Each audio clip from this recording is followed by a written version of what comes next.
Good afternoon, everybody. Thank you very much for joining the call today. From those of you from the attendees who haven't met me before, I'm James Lawson, one of the directors over at Optima. I'm also joined by Tim Reddington from our New York office and also some market participants from Skematic. Can you guys say hello? Sure. Nice to meet everyone. Perfect. Hi, everyone.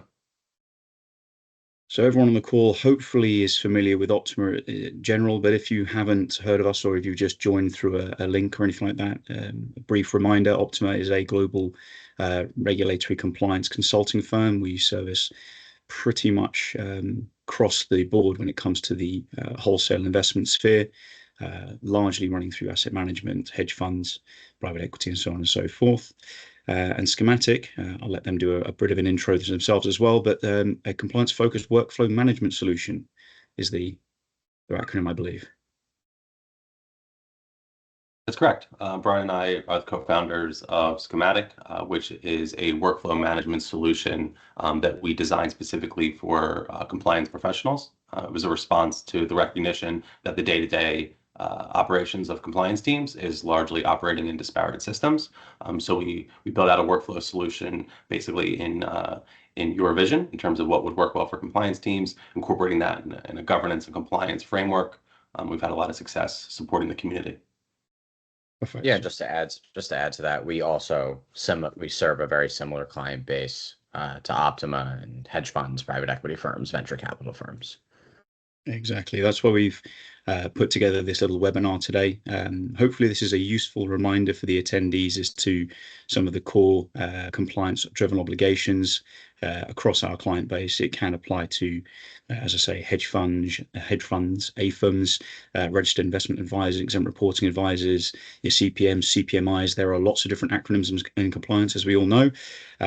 But we try and make this applicable to pretty much everyone. If there's anything that anyone has any questions about during the webinar as well, we do have a Q&A session available. And at the end, we'll try and pick up a couple of questions. If there's something that's pertinent, we'll speak about it. Otherwise, we'll also try and reach out directly to the people who've posed questions that may need a little bit more one-on-one sort of discussion time, and we'll reach out to you, or you can reach out to us directly. Okay. So as mentioned, this is hopefully just a bit of a run through the core UK and US requirements driven by the FCA and the SEC rules. And the focus on this is really the items that come up on an annual basis. When something's picked up once a year, sometimes slightly more frequently, typically on once a year, there's a risk it can be overlooked, things can be forgotten, it can sometimes just be pushed back because of other work priorities. But the expectation from the regulators on both sides of the pond is that every firm goes about completing the reviews, documents them appropriately, and the obligations still exist across pretty much all of our client base. As always, this guidance to support the firms, it's quite broad, quite general. Some items may not apply to some types of firms specifically, but if anything discussed generates any interest, again, please do put your hands up or ask a question. We'll talk through these items in a little bit more detail as well. Okay. Overall, a little reminder, hopefully helpful for everybody, and really just a run through of all the things that Optima tries to provide to its clients as part of the high-level annual review process, whether that comes to the policies and procedures or whether it comes to some of the things that you actually have to report to the regulator. Okay. So when we were discussing doing this webinar, we were speaking to Skematic, and they presented their workflow management tool in a way that would say, we think this would be really helpful to support these kind of processes that we're going to speak about. I think we used the rundown, and Charles, you specifically used the rundown words of what you do, who does it, how it's done, and when it's done it, right? Yeah, that's correct. So we think of ourselves as complementing consultant efforts and also internal compliance efforts quite well, because one of the and the system reflects this, and we'll kind of see it as we walk through. But one of the things that we need to do to get started is we need to define really the what. What are the obligations? What are the expectations? And a firm like Optima and the internal professionals are really good at conducting that analysis. So we understand, under the US or FCA guidelines, what it is that we're expected to do throughout an annual period, a quarterly period, a monthly period. Where we step in as a workflow solution is we really help with the who, the how, and the when. So we know that there's things that we have to accomplish based on our policies or based on the regulatory environment that we operate in. Now we have to march downfield as a team. And we're often going to do that in a remote environment. We're often going to be impacted by change on our teams.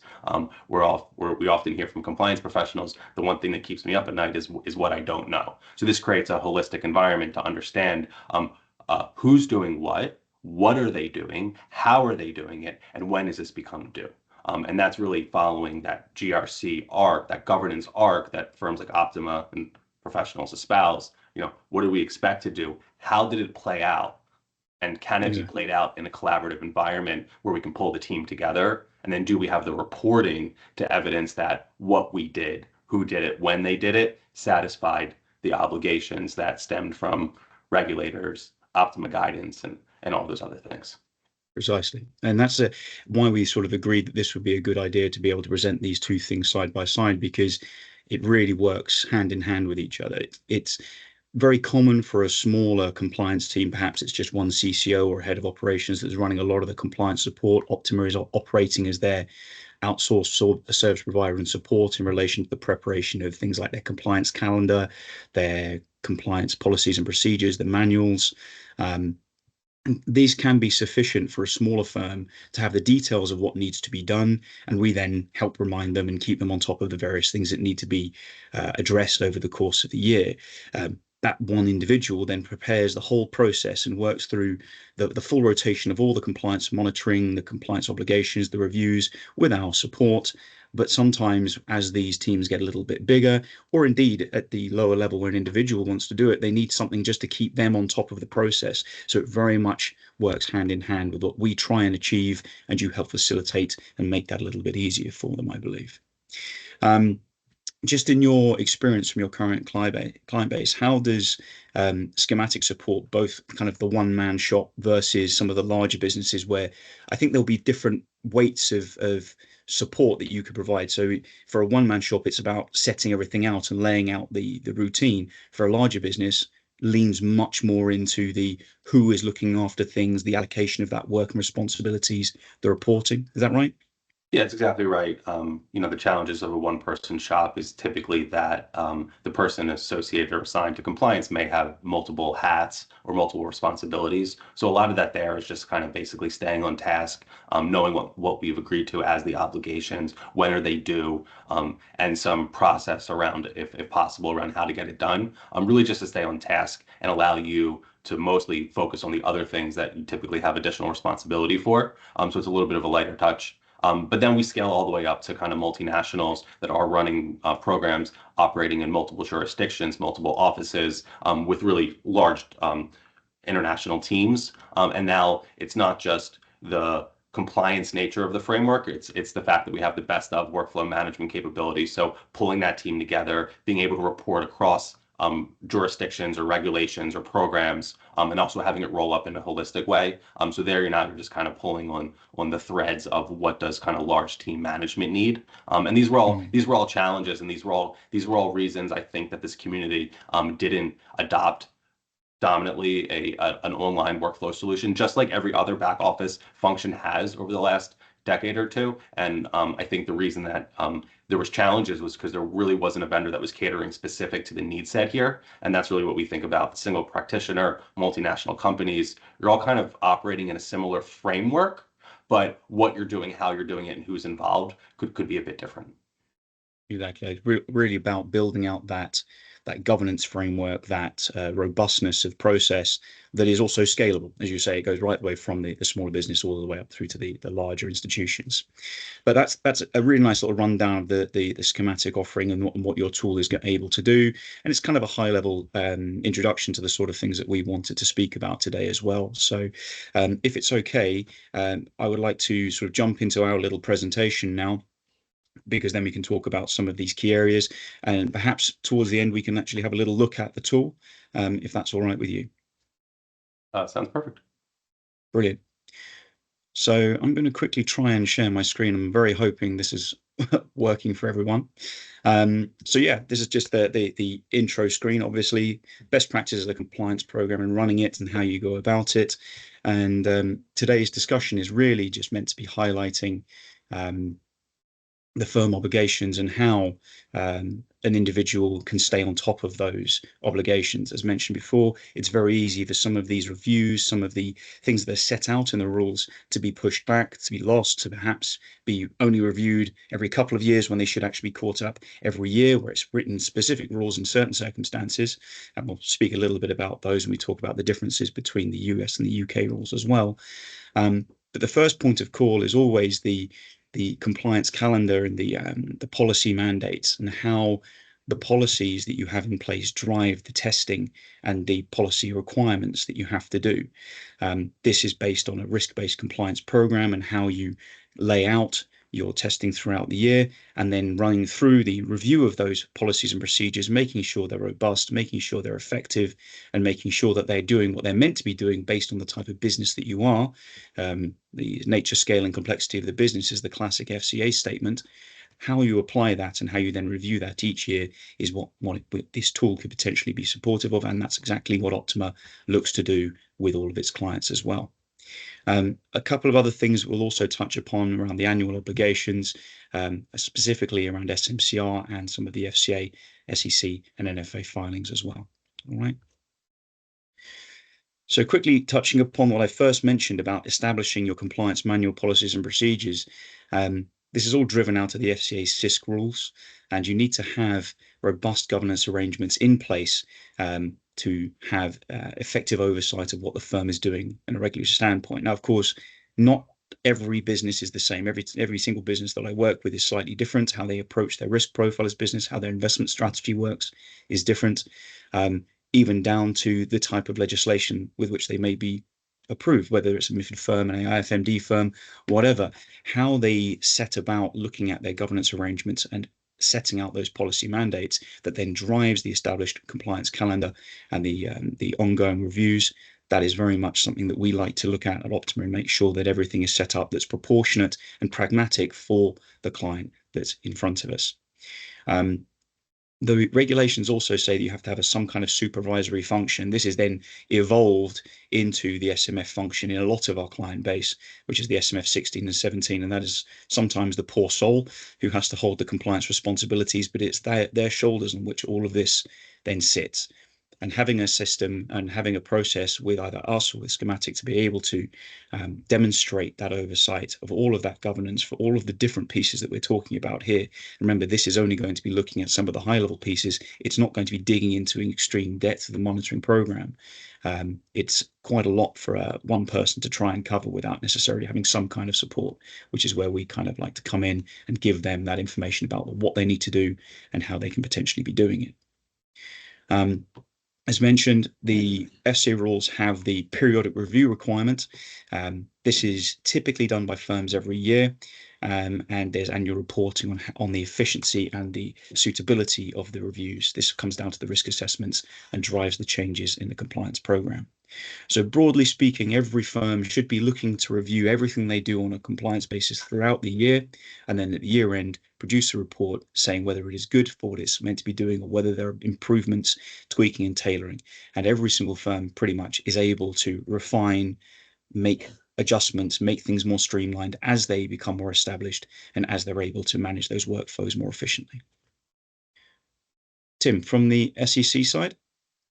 Yes, from the SEC side, I mean, it's very similar to the UK side, right? There's, the SEC Rule 2064-7 requires all registered investment advisors on an annual basis to update their compliance policies and procedures after review, and to also have a written document that describes the adequacy of all the compliance policies. And all of the testing, as James mentioned, you're periodically testing throughout the year. This ultimately should just be the culmination of all those reviews and improvements that you've made, throughout the year in your compliance program. It shouldn't be something that you're just waiting for that 1 year mark to then start, reviewing everything, to update everything, make sure everything's adequate. It really is something that, depending on what your compliance policies say, as far as the cadence of all of this work. We're doing it monthly, quarterly, semi-annually, or annually, depending on the more nuanced types of testing that we're doing.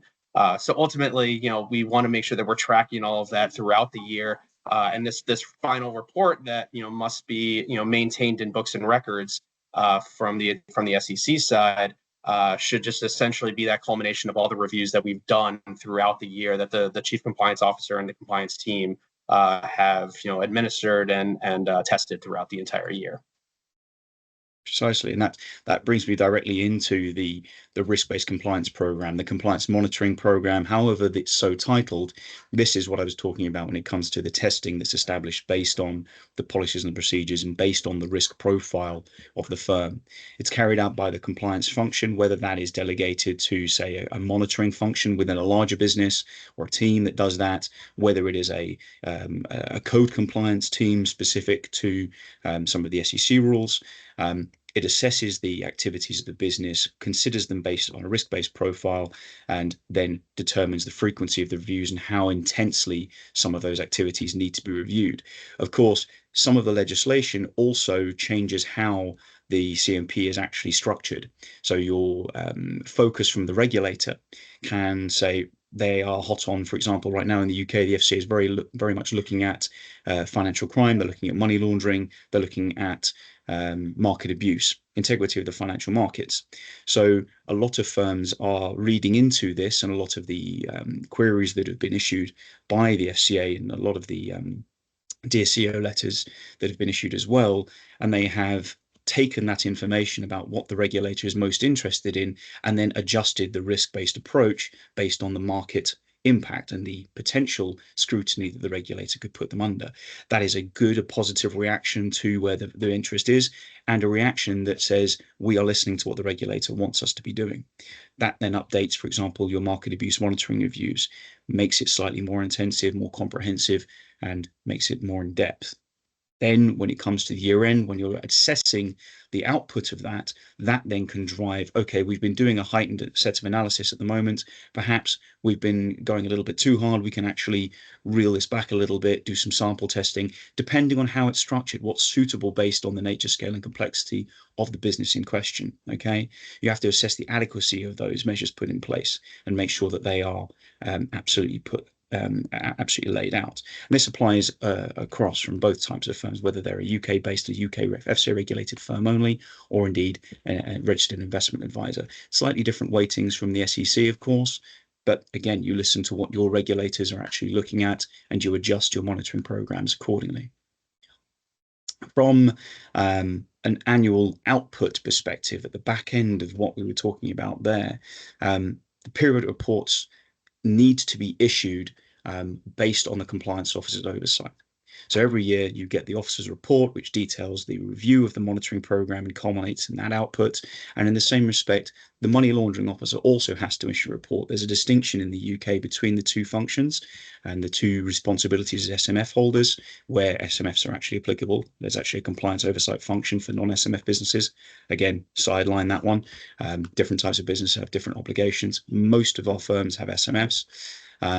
And where those reports are generated, they have to take into account where there's been regulatory change. We've recently seen updates and changes to some of the risks and country profiles from money laundering and risk assessments that have been published by some of the institutions, the industry bodies that say these are the risk weightings based on country and jurisdiction. Also been recent updates into how we handle and redress PEPs, for example. All of these things culminate in updates to how these reports have to be issued. And again, Optima is here to help support firms when they're drafting these reports and amalgamating everything into this final end of year output for everybody. And the last little one there is also the financial crime risk assessment. This is something that we take on as a kind of a project piece of work for a lot of our clients, saying that this is where the business risks when it comes to what its trading activities, what its investment activities, the types of securities in which its investment activities are operating, and also its own arrangements when it comes to client money handling, or when it comes to whether it's working with administrators for funds, or whether it's working with managed accounts and custodian banks. All of these considerations loop into a financial crime risk assessment that then also drives potential changes to what is supervised over the course of the year. So these annual pit stops are a great way of reviewing back what's been done and then making necessary changes to make sure that that governance arrangement is evidenced and demonstrating future change where necessary. Okay. On the SEC side of things, you also have core annual outputs as well. We mentioned them before.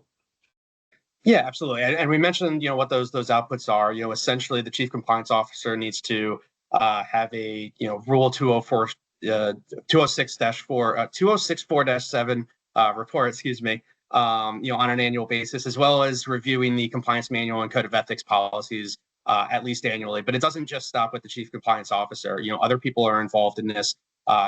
With the annual review report itself, part of that should be recommendations of how to improve on the compliance program overall.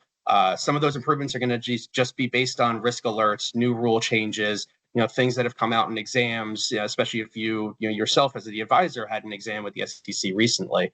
So making sure that we're always improving upon the compliance program because compliance is always changing.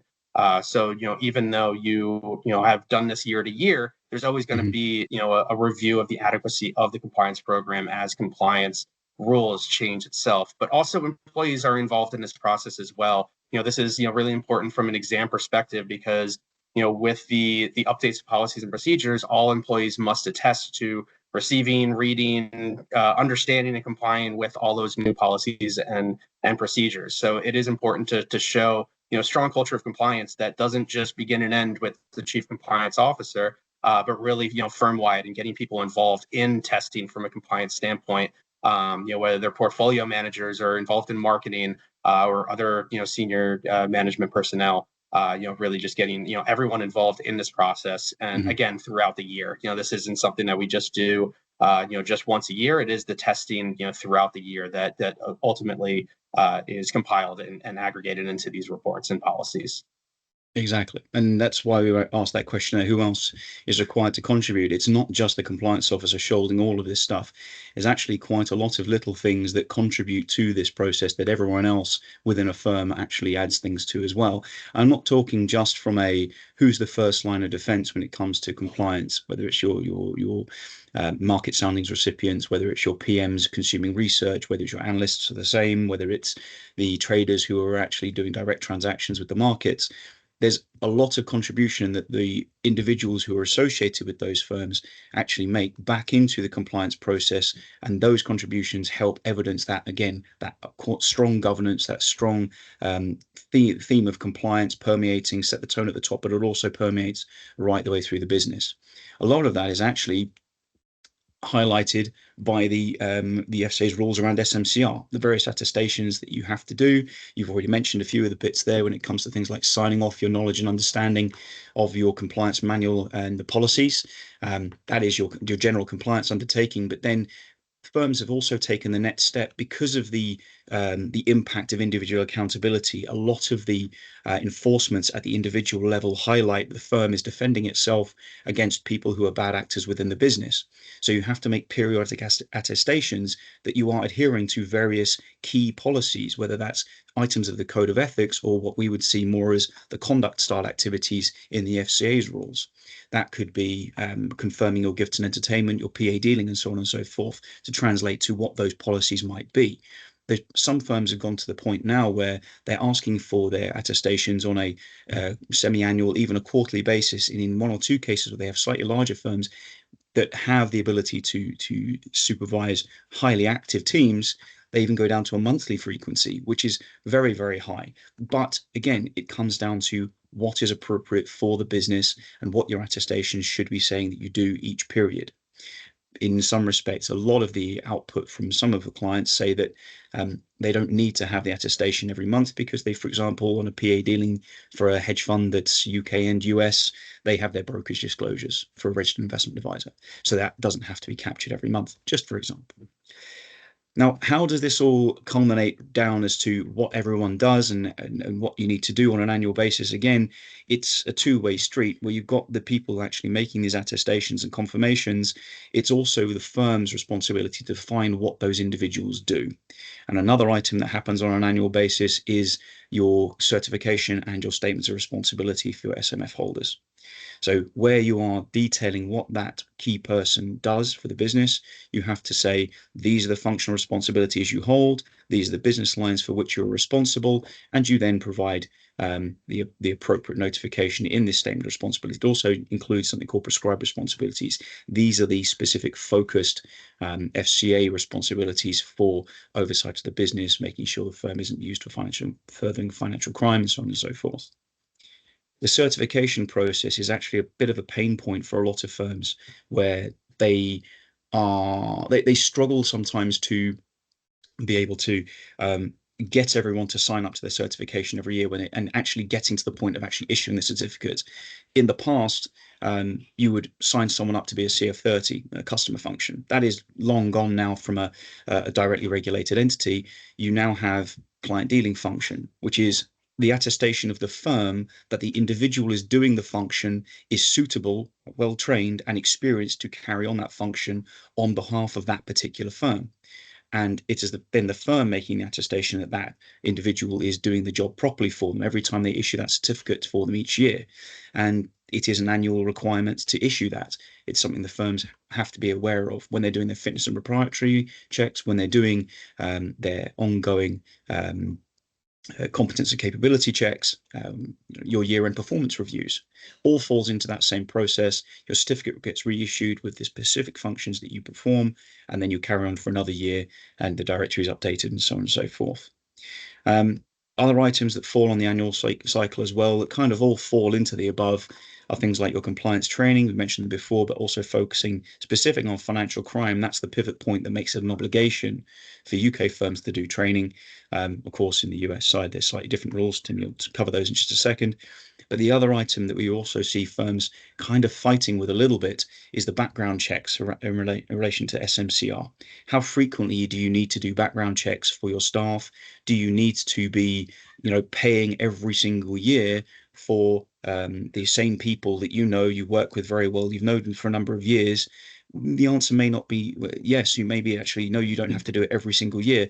Specifically, the FCA have said that criminal background checks don't need to be done every single year. It's what's proportionate.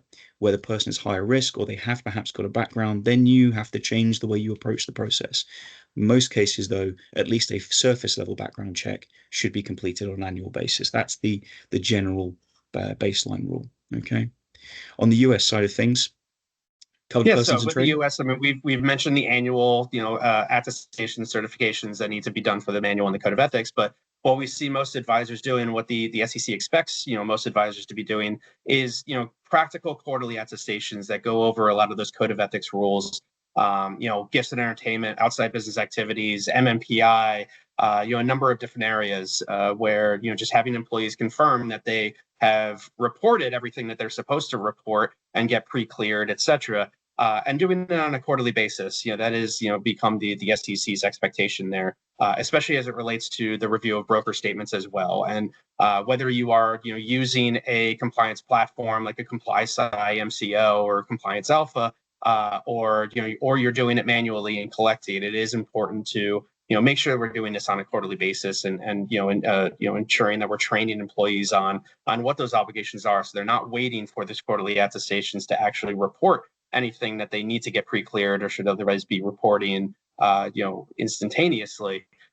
So making sure that employees are aware of their obligations and attestations, but also reviewing that from time to time. Again, as part of that annual review process is whether you have the right attestations. E-communications, for example, is an area that is of great focus. Should we be adding attestations for anything like that, or AI, or anything else that is at the recent forefront, and having employees confirm they haven't used certain things, or they did not or that they failed to report anything that they should have gotten pre-cleared. But on both the NFA and the SEC side, there are certain kind of additional requirements for sending out certs and attestations. The bad actor questionnaire for certain covered persons on the SEC side needs to be sent out on an annual basis. Whereas on the NFA side, for any registered principals and APs, receiving NFA ethics training every 3 years. And, that is, where it gets a little bit trickier too, because you might, forget, that you did it 2 years ago, 3 years ago, 4 years ago. So making sure that you're staying kind of on top of, when the last time we did these certifications and attestations that, are not necessarily, in line with, our normal periodic certifications that we're doing with the compliance manual and code of ethics.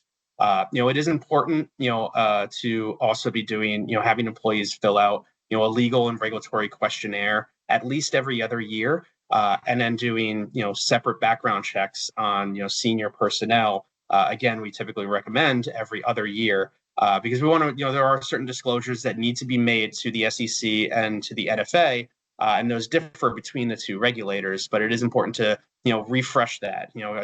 Most advisors are doing it upon hire, but it is important to do this on an ongoing basis as well, because if there is anything that we need to update in our Form 80V or our Form 7R on the NFA side, it is important that we, are aware of any changes there, and having, employees, report anything new as far as legal and regulatory, disciplinary actions or anything that needs to be disclosed to a regulator, but also, take it upon ourselves as advisors to make sure that we are, checking that there's nothing that they have not reported as well.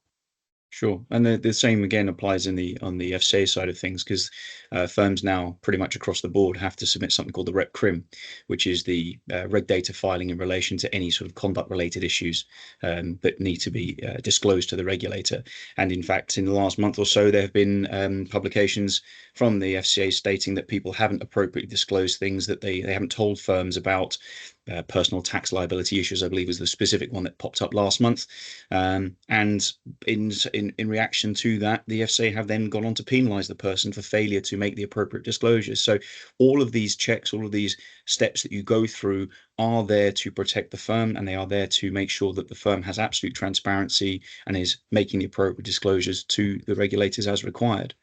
It also, you mentioned there things like your training required every 3 years, some other things are every quarter. Everything.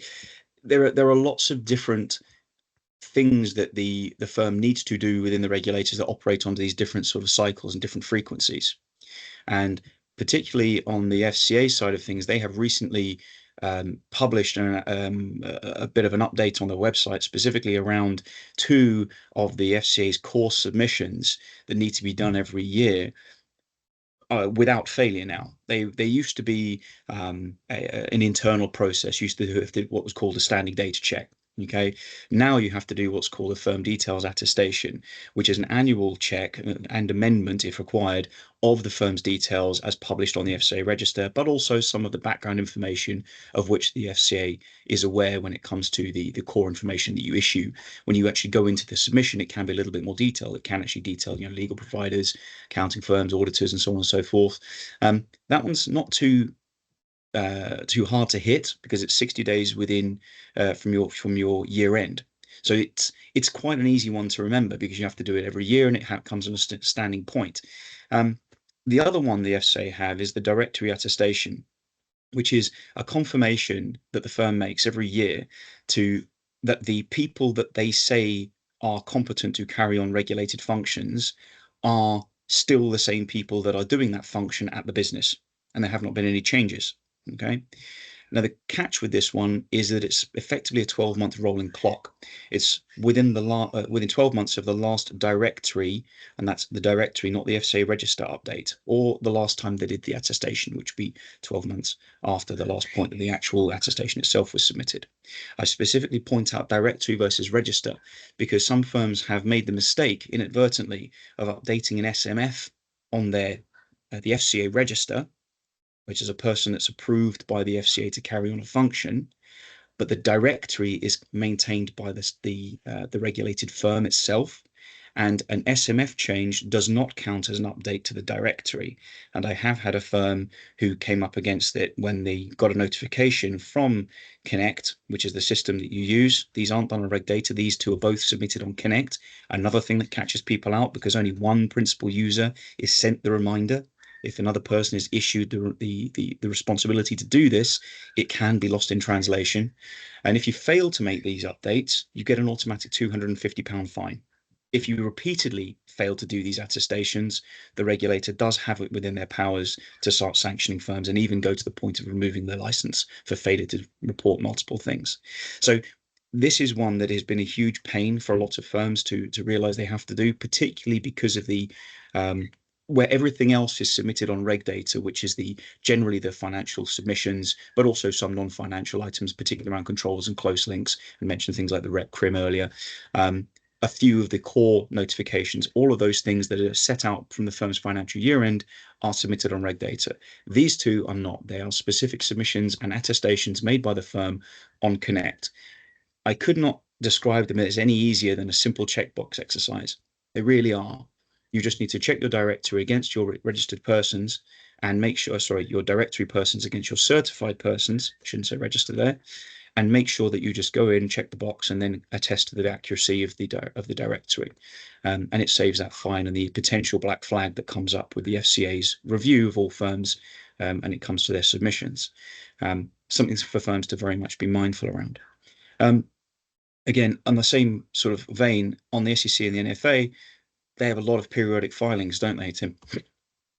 Yes, quite a few. I mean, even what we have listed here is just a snippet of all the different obligations that you have as far as submissions and filings to the different regulators in the U.S. And there are different annual filings, quarterly filings. We have monthly filings that are coming up next year as well with Form Show. So it's important, kind of twofold here. Number one, you need to know when those deadlines are. You need to have an understanding of whether those are 10 days after quarter end, whether they're 90 days after year end, and keeping basically a compliance calendar of when those specific deadlines are.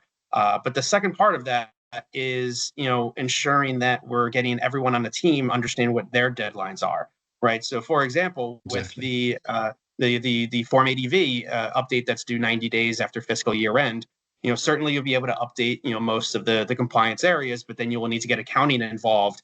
In getting updated RAUM numbers, and you'll need to get other people involved in a number of different spots, and kind of planning that whole process out. It's a long process. We have to get the fund admin involved as well. So there's third parties, that we need certain information from. So it's not really quite as simple as saying, 90 days after fiscal year end. We need to make sure that we're planning out, the different pieces, the different, cogs in the plan of who we need to gather information from and who else needs to get involved, and setting our internal deadlines that way as well. But then there's also a monitoring aspect of this as well. There are going to be certain filings that maybe you're not filing right now, but you need to monitor those thresholds, continuously to see if it is something where eventually we need to, submit those filings and make sure that we have, appropriate personnel that is, tracking that.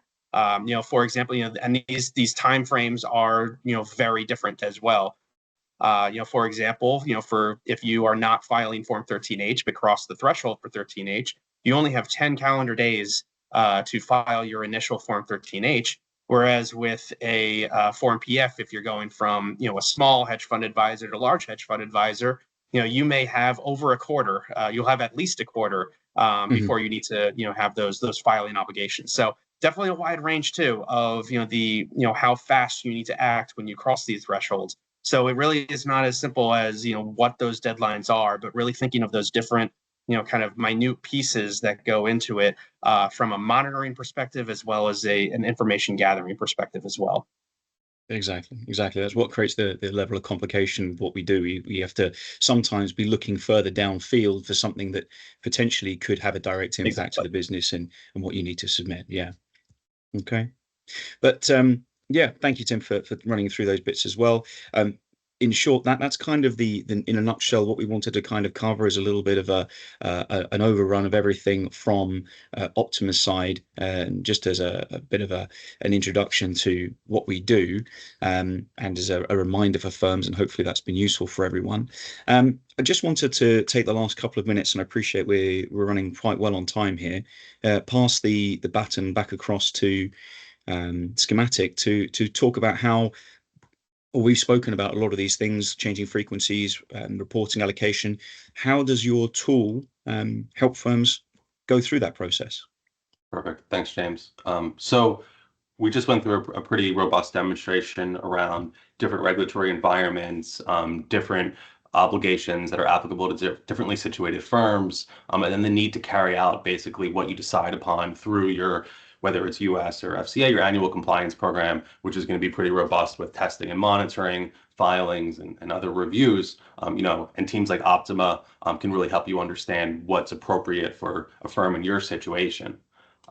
Once we figure out what's appropriate for a firm in your situation, we have to march downfield. And really what Skematic is, it's a workflow environment. Should be able to see my screen by now. Or coming up. It's a workflow environment that allows you to collaboratively operate in the compliance space with a whole suite of tools that are designed specifically for compliance. The first thing we did is, and we'll take a look at it in reverse from reporting. The first thing we did was really think about the compliance framework that professionals are operating within. So starting with reporting and taking a look back, it's really easy to understand the governance and compliance framework that so many people are operating in, which is a lot of the presentation we discussed. There will be regulatory stipulations, but ultimately internally, in tandem with Optima, you're going to decide among the policies and procedures that are driving your overall program. And yes, this can get assessed and updated year over year, but there's going to be something in place right now that's driving the program.